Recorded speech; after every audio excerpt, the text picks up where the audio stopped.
I'm almost thinking that it is worth the risk of roaches, flying roaches, to move to Florida. Why?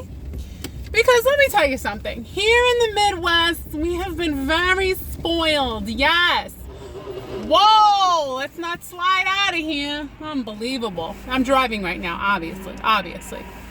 Here in the Midwest, now first of all, there's no more corn to count. So stop asking me why I live here. Am I counting corn? I'm not counting corn. There is no corn. Why would I count corn? It's very insulting. Okay, I'm here because it's cheap to live. Okay? And we're in the mid. So Midwest means we're safe from tsunamis. We're safe from the hurricanes. We're safe from forest fires. And we're also safe from, what else are we safe from? That's about it. Let me turn here. All right. Good old Midwest. Now, am I from the Midwest? No. Was I born in the Midwest? Obviously no, because I'm not from the Midwest. But I'm going to tell you this. If you are a New Yorker and you move to the Midwest, let me prepare you. Let me prepare you, because the first problem that you're going to have is that everybody is going to think that you're yelling at them. They're going to say, why are you yelling at me? And you're going to say, I'm not yelling at you. This is just how I talk. This is how I talk. This is how everybody talks. But guess what? Here in the Midwest, you're yelling. You are yelling at people. Stop yelling at me. Yeah. What are you going to do? So if you're a New Yorker and you decide to save some money and live a better life in the Midwest and count some corn on your drive to work, which is why I'm primarily here, everyone's going to think you're yelling at them. The second thing, if you are from New York and you decide you want to live in the Midwest, prepare yourself for everyone saying, excuse me. Excuse me, excuse me, excuse me? Every time I go to the grocery store. Oh, excuse me, excuse me? Can we just stop saying excuse me? You've already walked past me. Why are you saying excuse me? You're already gone. You're already past me. You're already in the next aisle. Oh, excuse me, excuse me. I'm not big on excuse me's, because in New York, we don't really say excuse me, right? No. There's no excuse me. Well, right now, nobody's excusing anybody because everybody's staying inside their home, which I wanted to address something.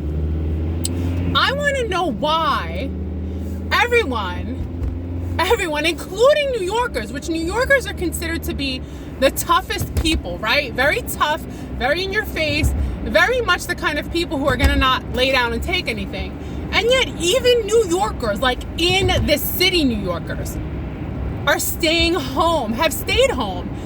And I wouldn't think, okay, maybe the Midwest, it's easy to keep us home, sitting inside counting the corn, which I don't know what accent that is. But the point is, you would think, who's more submissive? If I gave you a choice, then I would say it's people in the Midwest, like Minnesota, Wisconsin, Illinois, right? Where else? What else we got? Missouri. Okay. Would you say they're more submissive or New Yorkers are submissive? You would definitely say the Midwest is more submissive. But you know what? I'll tell you the truth. People here are not that submissive. I think what's ironic is that people in New York have become very submissive. Why? With all the things that people are protesting about, why are they not protesting about their rights to live? Now listen, my neighbor is a nurse in a nursing home. Almost 50% of the people have had the virus, and they're all recovering. Even the guy with lung cancer recovered. So the question is, if the people that we're made to believe that we're most indoctrinated into believing and knowing that the fight is for them, the fight is for older people, people who have already had things wrong with them, we're protecting them. But if the guy with lung cancer survived, what are we doing? What are we doing? I don't know. I think what's scary, and if we look into history, and myself included, is that there has to be something behind being so submissive. It's not just that New Yorkers have become submissive, which you would think they would be the last people who would be submissive, right? They're tough, they're in your face, forget about it, right? No, but surprisingly, this submissive. Everybody's staying home. And it's harder to stay home for you because you have nowhere to go. At least in the Midwest, we have more land, we can go out, there's more space. You have no space. You're just in a tiny apartment. What's also interesting is we want to think of it as the United States. But it's just states, and every state is like its own country. For example, Florida, if you look up Fort Lauderdale, Florida right now, you're going to see people hanging out on A1A by the beach, at the beach, eating out, in their thongs, having a good old time. And I'm thinking, all right, well, if everybody's rates are going up everywhere, we might as well at least be on the beach. Because here's the thing, when you take away life for human beings, the strong become less strong, the weak become more weak, excuse me, and the addicted become more addicted. Because what's happening is they're encouraging sedentary, lazy behavior. Why? Why would you encourage people to be lazy, sedentary, and motivate them to do absolutely nothing? Why? Think about that. Why? It doesn't make any sense. Why would you encourage people to do nothing? Why would you want people to be off of their schedule, to not have a routine? A routine is good. It's good to have a routine. It's good to be grounded. It's good to have structure. It's good to work out. If you're not in motion, you're going to get depressed. As a matter of fact, if you were to go for a walk or work out, it automatically, sometimes not automatically, maybe it takes 30 minutes if you're in a real bad mood. This is ridiculous. It's like Sleepy Hollow in the winter here. Anyway, it takes you out of your bad mood. Now, my gym here in the Midwest, fortunately, it's open. Open. And I love it. And I'm not going to tell you too much of the details of why it's so amazing, my gym. I'm not going to tell you, because I don't want anyone to get upset. Because we're living in a time where everyone gets upset. I'm going to tell you, I grew up in a time, I got to put the heat on for this window, it's fogging up, where I'm going to get bullied all the time. I get made fun of all the time. Make fun of me now, I don't care. Why is everybody getting so offended? Who cares? That's what gives you personality. Personality is getting made fun of. I still get made fun of. It's fun. It's fun to get made fun of. Because we're all just human beings here, killing time, productively, hopefully, until we die. And then we have another life. Perhaps, maybe we do, maybe we don't. I don't know. But in the meantime, oh God, this drive is, I'm passing a cow, not a real cow, a picture of a cow. Oh, there's the real cows. They're so cute. I love them. You know what? Don't make fun of cows. I love cows. I love any kind of life. Let me ask you this. Did you ever ask yourself why you were born you? Did you ask to be born you? It's all random where you're going to be born. You could be a cow, you could be a cat, you could be an ant, you could be a blind ant in Africa following a bunch of other ants to do a project. No pay, no benefits, no retirement, just a blind ant on a mission. What is life? This is what it is. It's just to exist. It's better to not have a purpose, because then if you have a purpose and then you achieve it, you feel like you have no purpose. So it's better to have no purpose. Just kind of go with existence. To exist is to exist.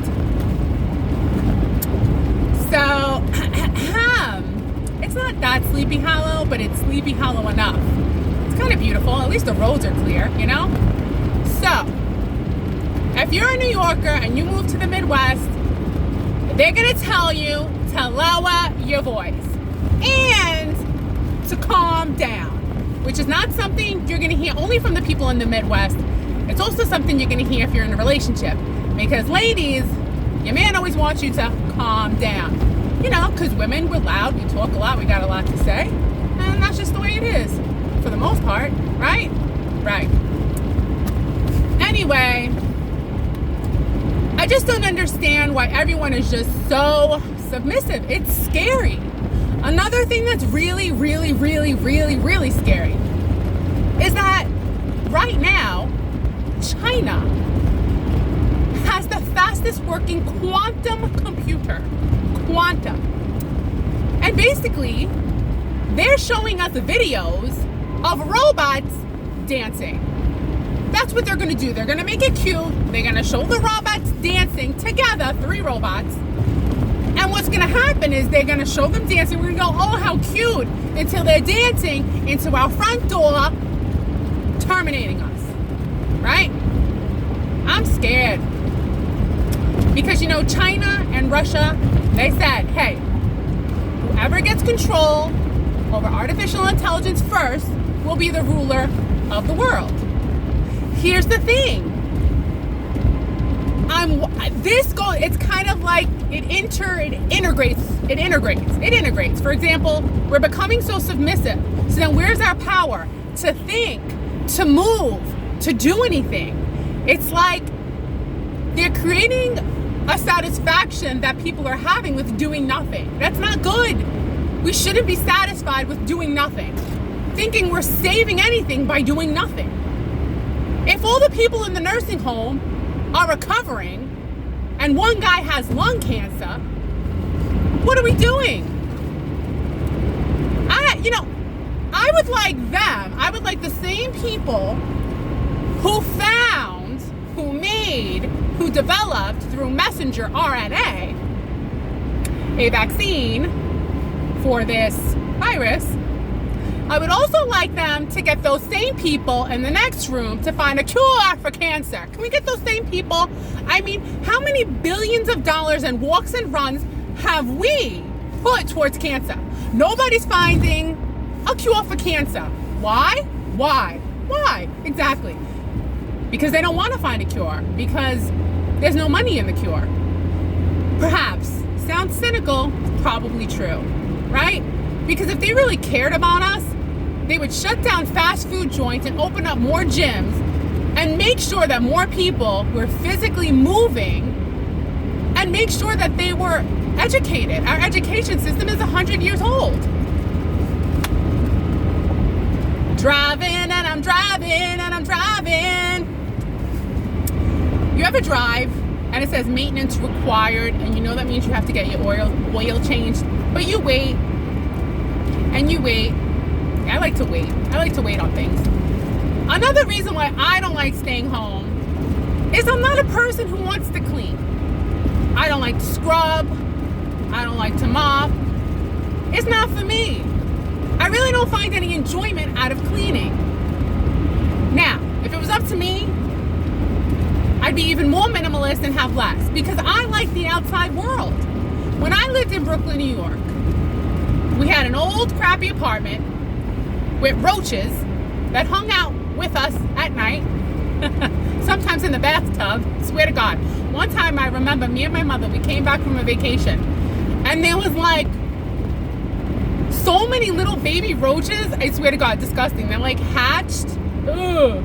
This is gross. In the tub. Oh my God, I guess we cleaned it up. But I remember one time I went to go take a bath, and there was a roach dead floating on its back. Come on. But nevertheless, I had a good life. Lived in Brooklyn. I don't even remember like the inside of the apartment. I just remember I was always outside with my friends. Now, let me tell you something. As I'm driving right now I got to go 40 miles an hour because I'm going to go through 3 small towns before I get to the main town that I'm in. That's just how it is. Counting corn. So, will I stay in the Midwest forever? I don't want to. I'd like to leave at some point. I actually would love to go to Florida, to be honest with you. Would love. The only reason, the main reason, I'll be honest with you, why I wouldn't go to Florida is this. Do you know what it is? Come on. Guess.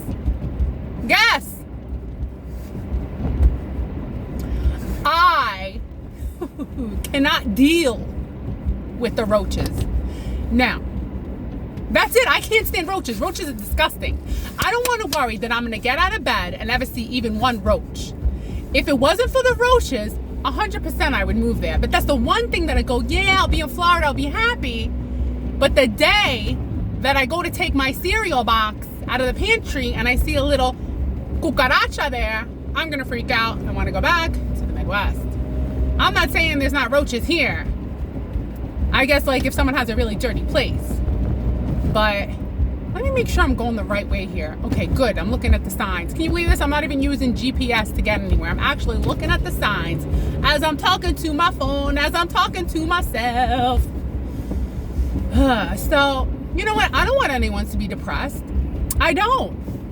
But everybody's different. Some people are built for staying inside. They could be shut-ins. Some people are shut-in proof. Other people are not shut-in proof. It has the opposite effect. They go from being a high achieving person who's stimulated by interaction and doing things and having a routine to feeling like a shut-in, feeling lethargic, feeling sad, feeling like you don't have anything going on, because I'm not a bird in the sky who could just flap my wings with a bunch of other birds and feel like that was all I needed to do that day. Human beings, we have to have something to do, someone to talk to. We got neurons in our brain. I mean, you know, our intelligence is actually a good thing and it's actually a curse because we're never satisfied. There always has to be more. Another thing is I was watching a video about this guy in Norway and he was talking about how he got rid of his iPhone and how he doesn't need it and what's the point of it really, because it's not like we just use it for when we need it. We've become so addicted to it. Especially when you're at the gym, you notice it. I mean, I understand we need music, but mostly you see everyone's head is down. And I think people spend more time looking at their phone than they do working out. But, you know, at least they're at the gym and doing sets in between looking at their phone. So it's just this addiction. And I think I'm not saying that I don't look at my phone. I look at my phone and I'd like to get rid of my phone too. I don't know. So let's go back to people being submissive and not understanding it, because I don't understand why people don't have more questions, more curious about. I'm not saying I'm not an anti-vaccine person, but in 1989, that was the time that we went from 4 vaccinations to 16 vaccinations. And also they're saying that this vaccine is not proven to work. If you check it out on the CDC, it's not proven to work. And if you get the vaccine, you can still get sick and you can still spread the virus. So then we're back at square one. What's with these birds? These birds, they got some kind of wish. I don't know what kind of wish. It must be like, I don't know. Why do they always fly in front of the car? So yeah, what if you take this vaccine and then you find out that it means you can't have kids 3 years from now? What if 3 years from now we find out that it was in the water this whole time? We should have stopped drinking water from the sink. I don't drink water from the sink. It's all mercury. This drive is not, it's not that bad. Could be worse. Everything could be worse, right? Could be worse. We're also getting radio waves from space. They're our neighbors saying, yo, yo, yo, what's up, what's up, what's up? Look at these truck drivers. They're always trucking no matter what the weather. I think I've said enough. I have a lot to say, but I'm by myself and I'm not talking to anybody, so it's not like I can talk back and forth with anyone. I mean, what am I going to say? I like to talk to other people because then they have different viewpoints. I'm talking to myself. Talking to myself. Well, that's it. But if anybody's watching this, or anybody's listening, or anyone cares to make their input, don't you feel that everybody has been submissive? Too submissive? In my opinion, yes.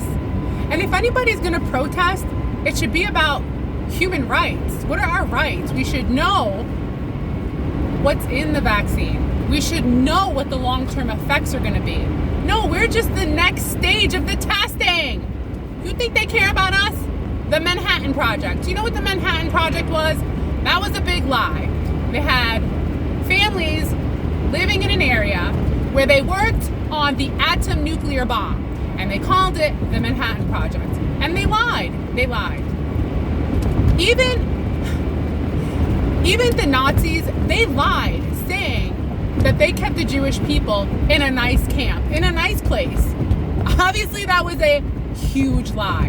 And honestly, everyone keeps talking about how 2020 is the worst time in history. It's not. I believe there's many worse scenarios. Like the Holocaust, that was way worse. Okay? I'm sorry. Now people are just getting lazy and watching from multiple screens at once. You got a screen in front of you. You probably have a laptop beside you. You also have your phone beside you. And then people got those watches that are also phones. So right now, this is not the worst time. Maybe people are getting bored. Maybe people are getting depressed. But it's not like you're in the Holocaust. That's the worst time in history, to me. Unless you could tell me a time you think is worse than that. What I'm saying right now is just